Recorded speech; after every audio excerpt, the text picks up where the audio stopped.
जय हिंद साथियों, आप सबको पता होगा आरपीएफ के संबंधित आपके करेक्शन को लेकर के बहुत ज़्यादा सवाल हैं। तो बिल्कुल आप चिंता ना करिएगा, आपके सारे सवाल को मैंने ले लिया है। आपके जो भी पॉइंट टू पॉइंट सवाल हैं उनके मैं आपको जवाब दे देता हूं। छोटे से ही वीडियो के अंदर पूरा जानकारी आपको मिल जाएगा। आप किसी भी तरीके से परेशानी में ना रहें, ठीक है। आपके किसी भी करेक्शन को किया जा सकता है। अब देखिए, जो चीज़ें जो दिक्कत करेंगी आपको वो मैं आपको बताता हूँ। जैसे देखिएगा, सबसे पहला आपका सवाल है कि आरपीएफ स्टूडेंट के सवाल फॉर्म करेक्शन को लेकर के जो आप पूछ रहे थे, इसमें बेसिकली आपका ये था कि करेक्शन क्या क्या चेंज कर सकते हैं। देखिएगा, आपका mobile number and email ID को छोड़ करके आप किसी भी चीज़ को अपडेट कर सकते हैं। आपके सवाल में ले लूँगा, ठीक है। मौखिक में आपको एक जो जवाब आपको दे रहा हूँ। फॉर्म आपका अगर गलत भर गया है तो एडमिट कार्ड आएगा या फिर नहीं आएगा। देखिए, आपका अगर फॉर्म आपका फीस कट गया है, फॉर्म में भरी हुई जानकारी गलत है या फिर सही है, ये सब की ज़रूरत होती है डॉक्यूमेंट वेरिफिकेशन के टाइम पर, ठीक है ना। पेपर के टाइम पर नहीं होता है। तो फॉर्म गलत भर गया हो या सही भर गया हो, आपका एडमिट कार्ड आएगा ही आएगा। समझ में बात आ रहा है कि नहीं आ रहा। देखिए, अब फॉर्म के अंदर जो आपका नाम है, डेट ऑफ बर्थ है, ठीक है, अगर वो जो है वो गलत हो जाएगा तो एडमिट कार्ड में भी तो गलत ही आएगा। येस और नो। आप अपने आधार कार्ड को वहाँ पर दिखाएंगे तो वहाँ पर आपको दिक्कत आ जाएगा। फिर आप एफिडेविट साथ में लेकर के जाना, तो क्यों ना उसे करेक्ट कर दिया जाए। तो आगे देखिएगा, आपका एडमिट कार्ड आ जाएगा। कास्ट सर्टिफिकेट स्टेट और सेंट्रल का होना चाहिए। ये देखिएगा, 2-3 तरीके से आपके सवाल आए थे। बेसिकली आप ये पूछ रहे थे कि सर देखिए, हमारे पास में जब हमने फॉर्म भरा था उस टाइम पर हमारे पास में सेंट्रल का नहीं था। नौकरी सेंटर की है तो स्वाभाविक सी बात है कि आपके पास केंद्र का ही सर्टिफिकेट होना चाहिए। मान लीजिएगा जैसे हम लोग हैं, अब जैसे हम देशवाल हैं, तो देशवाल क्या होता है, यूपी के अंदर ओबीसी के अंदर आते हैं। यस ना, आगरा क्षेत्र के अंदर देशवाल चहार जो होते हैं वो ओबीसी के अंदर आते हैं। लेकिन वहीं केंद्र में क्या आते हैं, वो जनरल कैटेगरी के अंदर आते हैं। तो आप ये कहें कि हमें रिजर्वेशन स्टेट में मिला हुआ है, तो आपने सेंटर की भर्ती के अंदर मतलब आरपीएफ में आपने ओबीसी फिल कर दिया, आप ओबीसी में काउंट ही नहीं किए जाएंगे। येस और नो। आपको जनरल में शुमार कर दिया जाएगा। नंबर ज़्यादा रहेंगे तब आप जनरल में चले जाएंगे, नहीं तो आप कट ऑफ से बाहर हो जाएंगे। समझ में बात आ रहा है। तो केंद्र की नौकरी के लिए केंद्र का ही आपके लिए जाति प्रमाण पत्र लगाया जाता है। समझ में बात आ रहा है। मूल निवास प्रमाण पत्र लगाया जाता है। ये क्योंकि केंद्र का है तो केंद्र के लिए अलग बनता है। आपने देखा होगा, स्टेट का हिंदी वाला होता है, केंद्र का इंग्लिश वाला होता है।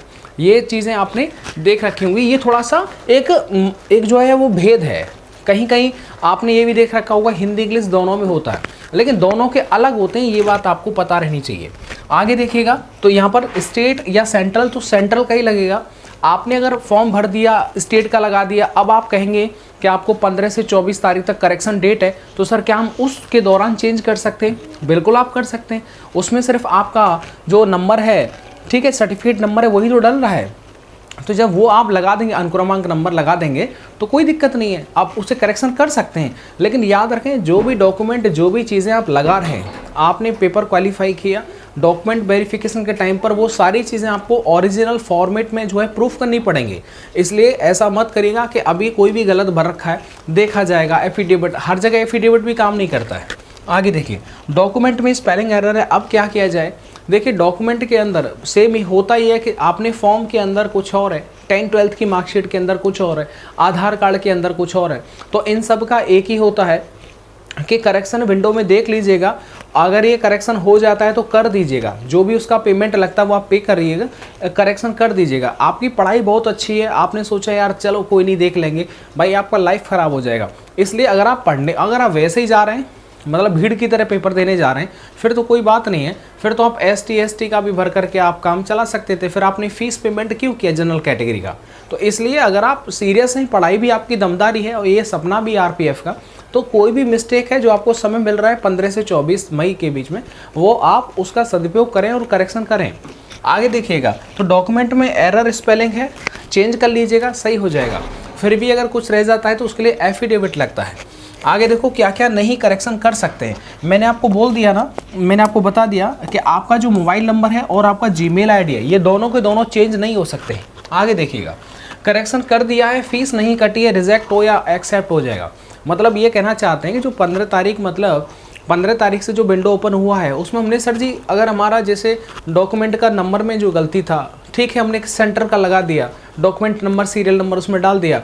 अब क्या हुआ कि अब वो ये कहना चाहते हैं कि सर हमने करेक्शन कर दिया है, फीस कटी नहीं है हमारी, अब जबकि पता था कि आपको करेक्शन करने का चार्ज है, आपकी अगर फीस नहीं कटी है तो स्वाभाविक सी बात है कि उसमें करेक्शन हुआ ही नहीं है। आप अगर आपको ये दिक्कत आ रहा है करेक्शन करने में, तो आप नज़दीकी साइबर कैफ़े पर जाकर के मदद लीजिएगा।